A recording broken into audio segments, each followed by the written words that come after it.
कि आपका जो जीवन है बहुत ही बहुमूल्य है। मैं आपसे कहना चाहता हूं, हो सकता है कि आप इसे इतना गंभीरता से ना लेते हो, लेकिन जो डेविल है, जो शैतान है, वो इसे बहुत ही गंभीरता से लेता है। क्या आप सुन पा रहे हैं? मैं नहीं कह रहा हूं कि हर समय आपके शैतान आपके जीवन में काम करता है, परंतु हाँ, मैं ये कह रहा हूं कि यदि आप इस जीवन की गंभीरता को नहीं समझते हैं, जिस जीवन में आप जी रहे हैं, लेकिन एक बात कहना चाहता हूं, शैतान आपके जीवन की कीमत समझता है। उसको मालूम है यदि ये जीवन बदला तो ये 2, 4, 10 को बदल देगा। यदि ये जीवन बदला तो लोग इसे देखकर नशे से आजाद होने की कोशिश करेंगे, और जब नहीं आजाद हो पाएंगे तो वो यीशु मसीह के पास दौड़े आएंगे। शैतान को मालूम है यदि ये चंगाई पा गया तो इसकी गवाही सुनकर लोग यीशु मसीह के पास दौड़े आएंगे, और इसीलिए वो आपकी गवाहियों को खत्म करना चाहता है। चाहे वो आपके नशे से छुटकारे की गवाही हो, चाहे आपके पति पत्नी की जो लड़ाइयाँ होती थी उससे आप छुटकारा पा चुके हैं, उस चीज़ की गवाही हो, चाहे आप परिवार में कितने भी जन हैं, आप एक साथ हैं, वो आपकी गवाही हो, आप एक अच्छा काम करके आप अपने परिवार के लिए पैसे कमा रहे हैं, ये भी एक गवाही है। तो शैतान इन गवाहियों को जो आपकी ज़िंदगी में आ चुके हैं, इसे ख़त्म करना चाहता है। वो हमेशा गंभीर रहता है, उसको मालूम है कि ये जीवन जो है ये बहुत ही कीमती है, इसे खराब करना चाहिए, इसे नष्ट करना चाहिए। मैं आपको आगे वचनों की ओर ले जाऊंगा और आपको आज अच्छी तरीके से समझाने वाला हूं। यदि आप सुनेंगे तो मुझे विश्वास है कि आप समझ पाएंगे कि मैं आज वचन के द्वारा कौन सी बातें आपसे करना चाहता हूं। देखिए, सबसे पहली बात तो परमेश्वर ने मनुष्य को बनाया, और जब परमेश्वर ने मनुष्य को बनाया उसको अदन की वाटिका में रखा। जब परमेश्वर ने आदम को बनाया उसको अदन की वाटिका में रखा ताकि वो अदन की वाटिका की रखवाली करे, और उस अदन की वाटिका में परमेश्वर आके आदम से मिलता भी था। और मैं आपको बोलना चाहता हूं कि परमेश्वर ने मनुष्य के इच्छा पर, आदम की इच्छा पर बहुत सारी चीजें दी। जैसे कि परमेश्वर ने कहा कि आदम, तू इस वृक्ष के जितने भी तुझको दिखते अदन की वाटिका में वृक्ष, इनके फल तू खा सकता है, तुझे कोई दिक्कत नहीं, तू खा और इनकी रखवाली कर। परंतु जो वाटिका के बीच में जो फल है, जो पेड़ है, जिसे भले बुरे ज्ञान का वृक्ष कहा जाता है, इसका फल तू ना खाना, और यदि तू खाएगा तो मर जाएगा। ना खाना, नहीं तो मर जाएगा। फिर आदम ने अपनी जिंदगी को व्यतीत कर रहा था, फिर परमेश्वर ने उसके लिए एक पत्नी को बनाया, उसके लिए एक जीवन साथी को बनाया उसकी पसली के द्वारा, और दोनों बड़े आनंद के साथ उस अदन की वाटिका की सेवा कर रहे थे, और परमेश्वर से वो प्रतिदिन मिलते थे और परमेश्वर की उपस्थिति में वो रहा करते थे। लेकिन जब आप उत्पत्ति उसका 3 अध्याय में पढ़ेंगे, उसके 1 वचन में, तो यहां पर लिखा है, यहोवा परमेश्वर ने जितने बनेले पशु बनाए थे उन सब में सर्प धूर्त था, यानी जो सर्प था वो धूर्त था। उसने स्त्री से कहा, क्या सच है कि परमेश्वर ने कहा है कि तुम इस वाटिका के किसी वृक्ष का फल न खाना? स्त्री ने सर्प से कहा, इस वाटिका के वृक्षों के फल हम खा सकते हैं, कोई दिक्कत नहीं, पर जो वृक्ष वाटिका के बीच में है उसके फल के विषय में परमेश्वर ने कहा है कि ना तो तुम उसको खाना और ना उसको छूना, नहीं तो मर जाओगे। तब सर्प ने उससे स्त्री से कहा, तुम निश्चय ना मरोगी, वरन परमेश्वर आप जानता है कि जिस दिन तुम उसका फल खाओगे उसी दिन तुम्हारी आंखें खुल जाएंगी और तुम भले बुरे का ज्ञान पाकर परमेश्वर के तुल्य हो जाओगे। अतः जब स्त्री ने देखा कि फल, उस वृक्ष का फल खाने के लिए अच्छा और देखने में मनभाऊ है और बुद्धि देने के लिए चाहने योग्य भी है, तब उसने उसमें से तोड़ कर खाया, और उसने अपने पति को भी दिया और उसने भी खाया। तब उन दोनों की आंखें खुल गई और उनको मालूम हुआ कि वे नंगे हैं, इसलिए उन्होंने अंजीर के पत्ते तोड़ तोड़कर लंगोट बना लिए।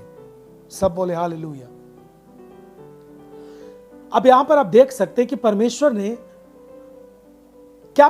ने इतने सारे वृक्ष नहीं दिए थे। आप समझ सकते हैं कि दुनिया में जितने प्रकार के फल, आप केवल एक देश से नहीं, भारत से नहीं, पूरे विश्व से जितने भी प्रकार के फल उगते हैं, उन सभी वृक्षों का फल यानी फलों का वृक्ष वहां पर था और परमेश्वर ने सब कुछ खाने के लिए अलाउ किया और उसमें से वो खाया करते थे। कभी उस फल के पास यानी उस पेड़ के पास नहीं जाते थे, उसमें से नहीं देखते थे। हमेशा उनको याद थी कि ये परमेश्वर ने मना किया, इसको नहीं खाना है और अन्य वृक्षों का फल खाना है। लेकिन जो शैतान जिसके जरिए से आया वो था सर्प, और सर्प ने जो सांप था वो स्त्री को बहकाने के लिए आया। मैंने कहा कि आपका जो जीवन है वो कीमती है। हो सकता है आप कभी कभी भूल जाते हैं, आप शैतान के बहकाए में आ जाते हैं, लेकिन शैतान को मालूम है कि आपकी जिंदगी कितनी कीमती है जब आप परमेश्वर के सम्मुख रहते हैं, परमेश्वर के करीब रहते हैं।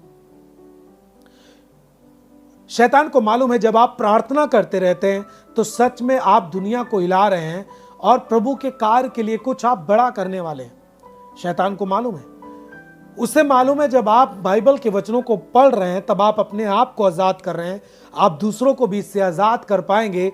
इसलिए आपका जीवन प्रभु के साथ बना है और यह बहुत कीमती है। यह शैतान के लिए खतरा बन सकता है, इसलिए शैतान प्रयास करता है कि आपको उससे दूर ले जाए। सब तारीफ करें, हालेलुया। आप थोड़ा इस बात पर सोचिए मेरे साथ, जो चीजें मैं आपको यहां से सिखाना चाहता हूं। कितने सारे लाखों प्रकार के फल थे, उनका मन कभी नहीं गया वहां पर, और भी फल वो भूल गए होंगे खाने के लिए, लेकिन शैतान के बहकाने के द्वारा परमेश्वर ने जिस फल को मना किया, उन्होंने उस फल को तोड़ा, खाया, उसे इतना गंभीरता से देखा जितना गंभीरता से शैतान समझा रहा है, ना कि परमेश्वर की गंभीरता से उन्होंने लिया। मैं कहना चाहता हूं, जिस चीज को परमेश्वर ने मना किया है वो कितनी भी आपको अच्छी दिखे, कितनी भी खूबसूरत दिखे, कितनी भी मन भाऊ लगे आपको, कितनी भी अट्रैक्ट करे आपको, उस चीज को आपको छूना नहीं चाहिए। कुछ इसी तरीके से जो चीजें होती हैं पाप की, वो इसी तरह अट्रैक्ट करती हैं। क्या परमेश्वर ने आपसे बोला कि हे जवान, तुम्हारी इस लड़की से शादी होगी, जो आप उस लड़की के पीछे लग गए? क्या आपके माँ बाप ने बोला आपको कि तुम्हारी शादी इस लड़की से होगी, तुम इसके साथ हो जाओ, तुम इसके पीछे लग जाओ, तुम उसके पूरा अपना जीवन, कैरियर उसके पीछे लगा दिया अभी से ही? नहीं, परमेश्वर ने नहीं कहा, ना आपके माँ बाप ने आपको कहा। क्या आप इंतजार नहीं कर सकते किसी चीज के लिए? अब आप सोचिए कि उस फल के अलावा परमेश्वर ने कितने फल दिए थे, लेकिन शैतान को मालूम है कि जब तक ये परमेश्वर की आज्ञा को नहीं तोड़ेंगे, ये नाश नहीं हो सकते। ये 100% सच है।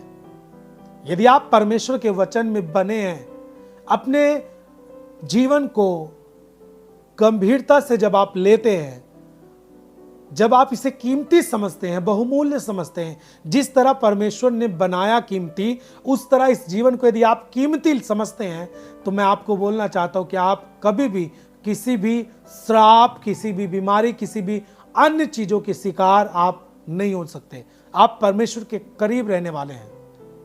लेकिन शैतान को मालूम था कि यदि ये इस तरीके से करीब रहे तो मेरे लिए कुछ अच्छा नहीं हो पाएगा। फिर उसने बहकाने का प्रयास किया और वो सफल हुआ।